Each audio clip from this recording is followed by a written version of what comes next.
The challenges, what do you feel those have been over the past year? Just trying to bring leaders from around the world and governments and experts together to try and build more common approaches to how we address things is becoming more important as there's more disagreement in the world. So much of today dialogue is based on trust and credibility, and those things you only really get if you're in the same room eyeballing.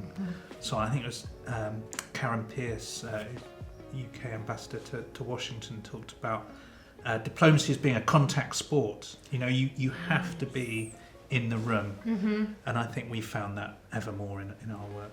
Agreed. I know when I see people at events here and you witness those moments of connection, and they're having that conversation, and you can see ideas sparking and new networks being formed. I think it's really special, and Wilton Park just offers the perfect space to allow people to have those moments. Yeah, I really agree with that, and there's a lot of very good reasons to be concerned about where the world is going right now.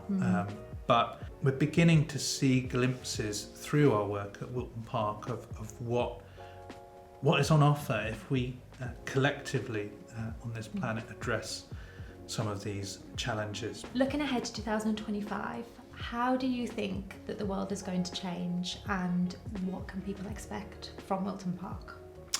Well, of course, the big thing that many people are thinking about is a new administration in the US. So we'll have a second President Trump led administration, and that's going to add to a lot of the unpredictability and change that we could see over the coming years. It's really hard, I think, to imagine or predict some of the changes that could come our way, but we have to remember that it sits on top of a kind of level of unpredictability and instability in the world.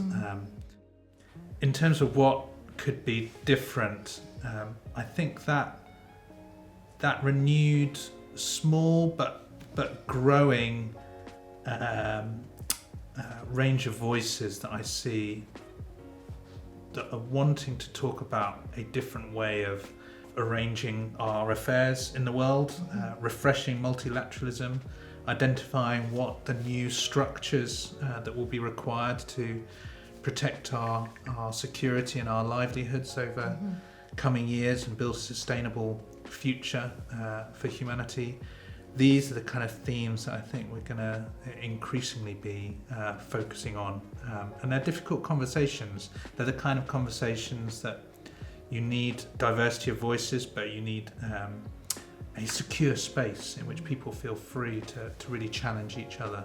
And that's the kind of space that we can provide. What would your message to our partners and potential partners be? Get in touch. There are so many challenges out there that we need to address, but we can't do it on our own. We need to work in partnerships and with organisations right across the UK and around the world. So please do work with us. There's much to be done, but together I'm convinced that we can make real change over coming years and help the world become a better place.